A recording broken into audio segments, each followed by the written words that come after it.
Hello everyone. कैसे हो आप सब? होप्स आप सब बहुत अच्छे होंगे। मैं भी बहुत अच्छी हूँ, मस्त हूँ। आपको पता है हमारे चैनल पे चल रही है स्टोरीज की सीरीज जो कि हर रात में आती है। स्टोरीज हम इंग्लिश की रीडिंग करते हैं ताकि हम उसमें कुछ इंग्लिश के वर्ड्स भी सीख जाए और उनकी मीनिंग भी सीख जाए। ठीक है। तो मतलब जो लास्ट स्टोरीज मैंने आपको पढ़ाई हैं उसमें पैटर्न कुछ ये होता था कि हम लोग स्टोरीज रीड करते थे एंड में 5 वर्ड्स करते थे। बट आज हम स्टोरीज को साथ के साथ रीड करेंगे। जहाँ पे मुझे जो वर्ड लगेगा कि आपको ये कराना चाहिए मैं आपको कराऊंगी। मैं ज़्यादा हार्ड वर्ड्स नहीं लेती हूँ क्योंकि मैं यहाँ पे सारे मतलब क्लास फर्स्ट से लेके बच्चों को आ, मैंने ये समझ के उनको सिखा रही हूँ कि क्लास फर्स्ट से लेके और आगे जो भी क्लासेस तक होंगे बच्चे देख रहे हैं और उनकी मुझे वो कैब स्ट्रॉन्ग करानी है। इस वजह से हम ज़्यादा हार्ड वर्ड्स नहीं लेंगे। हम स्टोरीज में धीरे धीरे थोड़े थोड़े वर्ड्स सीखेंगे और डेली सीखेंगे। ठीक है। कंसिस्टेंसी बहुत ज़रूरी है किसी भी चीज़ में। तो हम रोज़ सीखेंगे, रोज़ स्टोरीज आएंगी, आप देख सकते हो। अगर आपको स्टोरीज अच्छी लग रही हैं तो प्लीज़ चैनल को सब्सक्राइब कर लीजिए एंड फ्रेंड्स के साथ भी शेयर कर दीजिए। तो आज हम देखेंगे एक स्टोरी है जो कि आप देख रहे हो ना पिक्चर पे, एक गधा है। अब गधा तो वो हमेशा गधा ही होता है, तो ये उसी की स्टोरी है, गधा और एक भेड़िए की स्टोरी है। ठीक है। तो ज़्यादा देर नहीं करते हुए मैं स्टोरी स्टार्ट करती हूँ। ठीक है। One night when Dhondu was sitting in a farmer backyard. Dhondu था वो कोई, ढोंढू यहाँ पे ना इस डोंकी का नाम है, डोंकी ढोंढू, देखिए डीडी। तो ढोंढू अपने क्या कहते हैं फार्मर, जो उसका वो किसान था उसके बैकयार्ड यानी उसके घर के पीछे वहां बैठा हुआ था। आज जैकल एक भेड़िया फंटू केम टू मीट हिम। फंटू आया और उससे मिला। मीट यहाँ पे क्या है? मिलना। आप इसको नोट करते जाना। सॉरी, ये किसी बच्चे की बुक है, मैंने ट्यूशन के बच्चे की ली है। ये फंटू में, फंटू तो किसी का नेम है। मीट, मीट मतलब क्या होता है? मिलना। माई डियर ढोंडू सेठ फंटू। फंटू बोला, और दोस्त ढोंडू कैसे हो? ठीक है। You look so weak, have you not been keeping well. तो फंटू बोलता है कि तुम बहुत कमजोर दिख रहे हो। वीक मतलब क्या है यहाँ पे? कमजोर।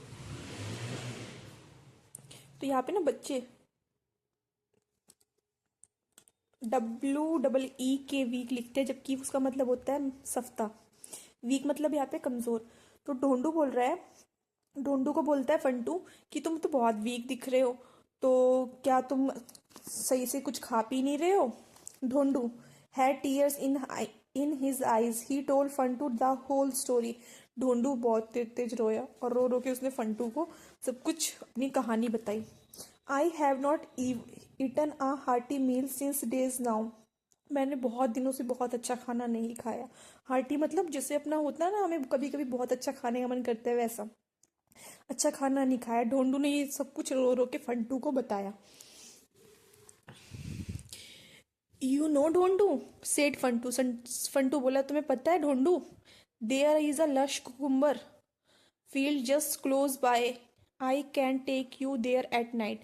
तुम्हें पता है हमारे जस्ट बगल में ही बहुत ही बड़ा खीरों का खेत है। जस्ट हमारे एकदम आस पास पास में ही। मैं तुम्हें रात में वहां पे लेके चलूंगा। Dhondu's eyes lit up at the mention of fresh cucumbers. इतना सुनते ही ढोंडू की आंखें चमक उठी कि अच्छा अब तो ताजे ताजे खीरे खाने को मिलेंगे। He immediately got ready to join Funtu in the grand feast. वो तुरंत रेडी हो गया कि ठीक है फंटू, मैं भी चलूंगा और हम रात में उड़ाएंगे अपनी दावत। At night the two went in a search of cucumber field. रात हुई, दोनों चल पड़े अपनी कुकुम्बर फील्ड यानी खीरे की खेत में। Soon they were standing in a middle of the field. जैसे ही वो क्या कहते हैं खीरों की खेत के बीच में पहुंचे, मिडल मतलब बीच में पहुंचे, देयर वर कुकुम्बर्स एवरीवेयर। उन्होंने देखा कि उनके चारों तरफ सिर्फ खीरे ही खीरे, खीरे ही खीरे, खीरे ही खीरे थे। They were long short fat thin and some even round. कैसे खीरे थे? कुछ लंबे थे, कुछ छोटे थे, कुछ गोल थे, कुछ मटोल थे। ठीक है। तो इस तरह के खीरे थे। There were green with streaks yellow. और उन सब पे कैसी लाइंस थी? लाइंस नहीं होती जैसे खीरों के ऊपर लाइन होती है येलो येलो कलर की, कभी आपने देखे होंगे खीरे, खीरों के ऊपर लाइंस होती है। ठीक है। स्ट्रीक्स मतलब lines. But all of them were definitely very juicy. इतना देखते ही उनको लगा कि हाँ ये तो बहुत ही जूसी होंगे, मज़ा ही आ जाएगा। Funtu and Dhondu ate till their stomachs were full. Funtu और ढोंडू ने जो दावत उड़ाई है ना, जब तक खाया जब तक उनका पेट एकदम भर नहीं गया, ठीक है।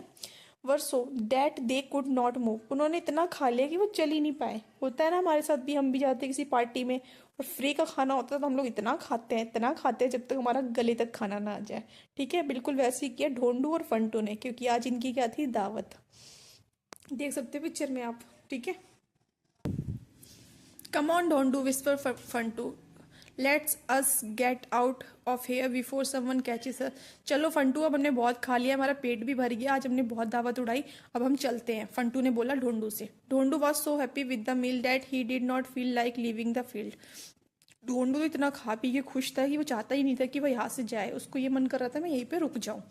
आई am so happy my friend, I want to sing a songs Dhondu.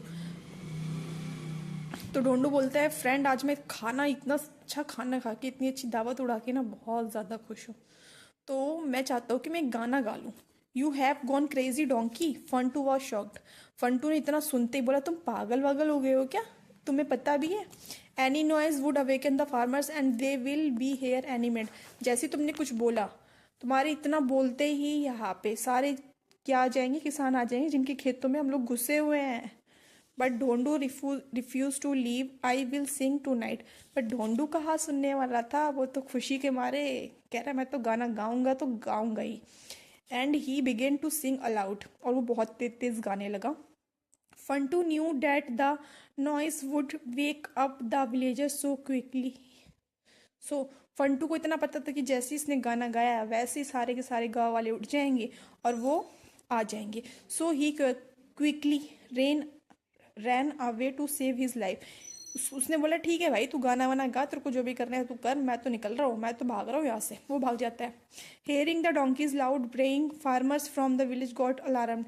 जैसे ही डोंकी ने, अपने ढोंडू महाराज ने गाना गाना शुरू किया, वैसे ही फार्मर्स सारे के सारे उठ गए और उन वो आ गए। दे हेल्ड देयर कैन स्टिक्स, वो लेके आए अपने डंडे। एंड कहाँ पे दौड़े, खेतों की तरफ दौड़े, और उन्होंने डोंकी यानी ढोंडू महाराज को इतना मारा, इतना मारा, इतना मारा, जब तक कि वो एक वर्ड भी ना बोल पाए। बेचारे ने दावत तो खाई, साथ में उसने डंडों की भी दावत खाई। ठीक है, तो यहाँ पे क्या लर्निंग क्या है आपकी, बताइए, आपकी मोरल ऑफ द स्टोरी क्या है।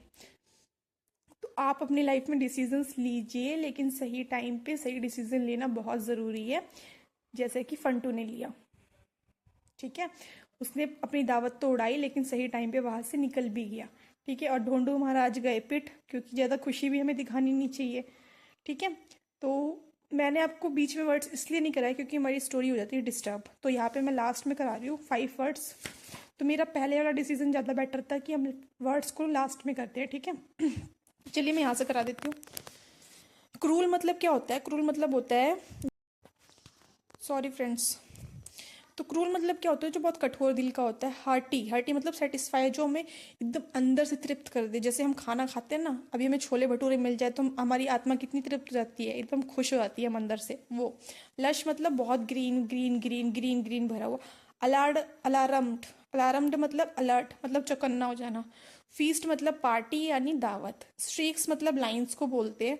अवेकन मतलब जग जाना। ठीक है, तो ये कुछ वर्ड्स हैं, आपको अगर समझ में आया तो याद हुए तो आप याद कर लो, अदरवाइज आप कॉपी में नोट कर लो। मैं दोबारा रिपीट कर रही हूँ। क्रूर मतलब होता है जो बहुत कठोर कठोर व्यक्ति होता है, जिसके पास दिल विल कुछ नहीं होता। हार्टी मतलब जो हमें तृप्त कर दे। ठीक है, लश मतलब ग्रीन। अलार्म्ड मतलब अलर्ट, चौकन्ना हो जाना। फीस्ट मतलब दावत।